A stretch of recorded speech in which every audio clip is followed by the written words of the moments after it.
Dans la vidéo d'aujourd'hui, je vais vous parler de comment passer les difficultés de la vie, les moments difficiles de la vie. Que ce soit des petits moments difficiles qu'on connaît tous, c'est-à-dire les moments où on doute, les moments où on se pose des questions, on se demande si c'est vraiment la bonne direction, ou les moments un peu plus difficiles, quand par exemple typiquement on va perdre son job ou quand on va se séparer, c'est-à-dire qu'on est en couple et puis on se sépare. Dans les deux cas, c'est toujours un peu la même chose, sauf que évidemment l'impact émotionnel que ça va avoir va être différent. L'idée, c'est de savoir les gérer pour justement ne pas avoir un temps de pause trop long. Parce que le pire, c'est qu'on ait un moment difficile qui arrive et que suite à ce moment difficile, on commence à douter, on s'arrête de suivre finalement ce chemin, de suivre le chemin de vivre une vie qu'on veut vraiment, de vivre une vie par choix, qu'on arrête pendant un certain temps, voire qu'on abandonne. C'est vraiment ce qu'on veut éviter. Et donc, je vais vous donner plusieurs moyens, plusieurs choses à faire pour pouvoir continuer malgré les vents contraires. Alors actuellement, juste avant de commencer, actuellement je suis toujours à Florence. Là il est tôt le matin, bon l'éclairage de l'appartement est pas top mais c'est pas grave. C'est vraiment, je l'ai dit sur Snapchat, je sais plus si j'ai dit dans la vidéo d'hier mais il me semble pas, c'est vraiment une ville très belle. Honnêtement, c'est peut-être l'une des plus belles villes que j'ai visitées et au final, je sais pas, dans le monde entier, j'ai dû visiter quelque chose maintenant comme, je sais pas, une vingtaine de villes, quelque chose comme ça, 20, 25, ouais 20, quelque chose comme 20 villes. C'est vraiment une très belle ville. Alors le premier point pour passer les moments difficiles, c'est de sortir de l'illusion du bonheur. L'illusion du bonheur, c'est quoi? Ça veut simplement dire qu'on a justement cette vision qui est ancrée en nous, vraiment ancrée en nous, du bonheur version film américain, version hollywoodienne. Et c'est quoi cette vision du bonheur? C'est tout simplement la vision où à un moment donné, il va y avoir une sorte de bonheur continu. On va arriver à un moment où ça y est, c'est fait, il y aura un bonheur continu et notre vie va être heureuse tout le temps. Que ce soit les dessins animés, que ce soit les films, c'est toujours la même chose. C'est-à-dire qu'on parle d'une situation où vous avez un personnage principal qui est dans une situation normale comme tout le monde, qui a des épreuves, des difficultés. Puis à un moment donné, il va réussir à surmonter ces difficultés et va y avoir finalement un happy ending où tout se passe bien, tout le monde est content et cette situation perdure encore et toujours dans le temps. C'est-à-dire que voilà, ils vécurent heureux et eurent beaucoup d'enfants, ou ils eurent beaucoup d'enfants et vécurent heureux pour encore et toujours. Sauf que ça ne se passe pas comme ça, c'est-à-dire qu'il n'y a pas un moment donné, il y a une sorte de paradis terrestre où on est dans un bonheur et ce bonheur est constant et il ne s'arrête jamais. Même si vous atteignez des paliers, même si à un moment donné vous avez un job qui vous convient super bien, même si vous avez une situation financière qui est excellente, même si vous faites ce que vous aimez au quotidien, même si vous avez un couple qui vous inspire à 100%, va toujours y avoir des nouvelles épreuves qui vont venir. Il n'y a pas de fin, c'est-à-dire qu'il n'y a pas de garde arrivée, il n'y a pas de moment où on est dans un bonheur constant et qui se poursuit encore et toujours. Et pour moi, le meilleur moyen de sortir de l'illusion de ce bonheur, c'est d'arrêter de rechercher ce bonheur vraiment extrêmement intense. Parce que oui, il y a certains moments dans votre vie où vous allez avoir des pics de bonheur, quand vous avez réussi un objectif, quand vous avez atteint un rêve que vous pensiez impossible à atteindre, vous allez avoir ces pics de bonheur et c'est très agréable à vivre. Mais il ne faut pas toujours être à la recherche de ça.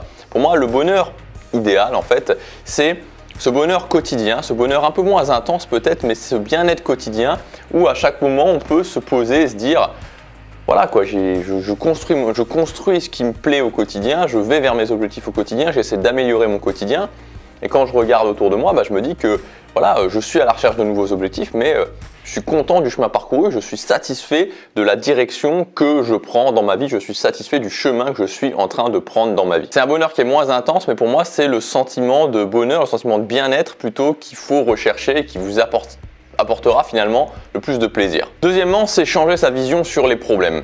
Souvent, on pense que les problèmes, faut les fuir, que les problèmes, c'est quelque chose de pas bien et justement, le problème, c'est que quand on passe son temps à fuir les problèmes, quand on passe son temps à éviter les problèmes, on vit une vie qui est fade, on vit une vie qui est insipide, on vit une vie qui est frustrante parce qu'il ne se passe absolument rien dans notre vie, parce que à chaque fois qu'il y a un problème, ça veut simplement dire qu'on fait quelque chose qui est important pour nous. Récemment, j'ai lu pas mal de livres de Grant Cardone et il en parle très bien dans ses livres où il dit que lui, il est à la recherche des problèmes parce qu'il sait qu'à chaque fois qu'il crée un nouveau problème, ça veut dire tout simplement qu'il est en train de passer une étape. Ça veut dire qu'une fois qu'il aura résolu ce problème, il aura passé une étape. Je vous parle souvent du fait qu'il faut pousser pour atteindre ses objectifs, c'est-à-dire qu'il faut vraiment y aller, il faut vraiment se donner, il faut vraiment pousser pour atteindre ses objectifs, pousser pour atteindre ses rêves. Et vous allez vous rendre compte qu'à chaque fois que vous allez pousser pour atteindre vos objectifs, il va y avoir une force contraire qui va se mettre justement contre vous et qui va essayer de vous empêcher d'atteindre ces objectifs, qui va vous tester pour voir si vous pouvez vraiment atteindre votre objectif. Cette force, en général, c'est ce qu'on appelle des problèmes. Elle peut se matérialiser sous plein de choses différentes, par des événements, par des gens qui vont vous ennuyer. Mais au final, l'idée est toujours la même. C'est-à-dire que vous devez continuer à pousser pour finalement faire céder cette force contraire et que les problèmes, c'est une bonne chose. Un problème, ça veut simplement dire que j'agis pour ce qui est important pour moi. Ou alors que j'ai pas du tout agi, que j'ai pas suffisamment agi et qu'au bout d'un moment, les autres finissent par agir pour moi de toute façon. Troisième point qui est un petit peu lié, c'est essayer de changer sa perception. Changer sa perception, ça veut dire à un moment donné, ok, vous êtes dans une certaine situation qui vous plaît pas, vous êtes dans un moment difficile. Si vous pouviez imaginer que c'est pas vous dans cette situation, mais que c'est un ami, que vous mettiez, ok, vous reculiez d'un ou deux pas et que vous imaginez que c'est un ami qui est face à cette situation, concrètement, et que vous vouliez l'aider, vous lui diriez quoi? Ou alors ce que vous pouvez faire aussi, ce que j'utilise souvent et qui est pas mal, j'en avais parlé il y a quelques vidéos, c'est imaginer qu'il y a quelqu'un qui vous inspire à côté de vous, qu'est-ce qu'il dirait par rapport à cette situation? Quels sont les conseils qu'il vous donnerait? Donc changer sa perception, essayer de se mettre en observateur, essayer de voir concrètement si on sortait vraiment la tête du guidon, si on reculait d'1, 2, 3 mètres, 4 mètres, 5 mètres, même 10 mètres et qu'on prend de la distance par rapport à la situation, qu'est-ce qu'on pourrait se dire, qu'est-ce qu'on pourrait se conseiller ou qu'est-ce que quelqu'un d'inspirant pourrait nous conseiller? Quatrièmement, c'est voir mes réussites du passé. Quand on a des moments difficiles, c'est bien à certains moments de se retourner et se dire « Ok, voilà où j'en étais il y a 1 an, 2 ans, 3 ans, 5 ans, 10 ans. Voilà où j'en suis actuellement, voilà tout ce que j'ai accompli. » Donc j'ai cette capacité de continuer à accomplir. J'ai déjà vécu d'autres moments difficiles et donc je sais que je vais encore pouvoir réussir. Quatrièmement, c'est être un petit peu philosophe et se rappeler quelquefois que dans toute votre vie, si vous regardez bien, souvent les moments qui ont été difficiles, voire même les galères, alors par exemple les galères de voyage, mais là on parle plus de moments difficiles dans sa vie, c'est au final les moments dont on se souvient, c'est les moments qui ont une certaine saveur. Alors petite anecdote personnelle, parce que j'aime bien en glisser de temps en temps, à l'époque j'étais en terminale, donc ça remonte à quelques années, mais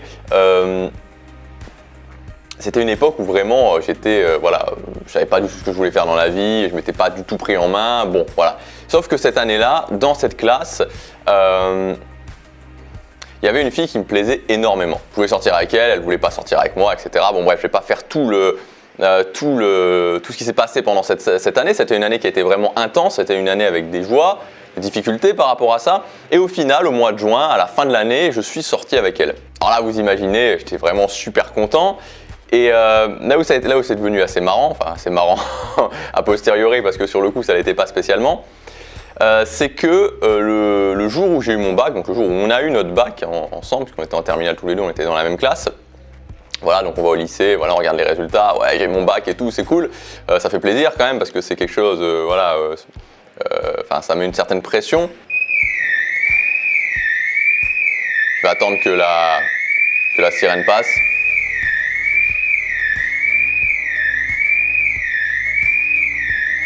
Donc, on a notre bac, etc. Puis on rentre, on était plusieurs, je crois qu'on avait décidé d'aller sur la plage ou je sais plus quoi exactement. Donc on va chercher quelqu'un d'autre. Et à ce moment-là, je lui dis bon, ok, qu'est-ce qu'on fait ce soir? Et en gros, elle me dit bah on fait rien parce que je te largue. Bon, elle l'a pas dit comme ça, mais c'était un peu l'idée.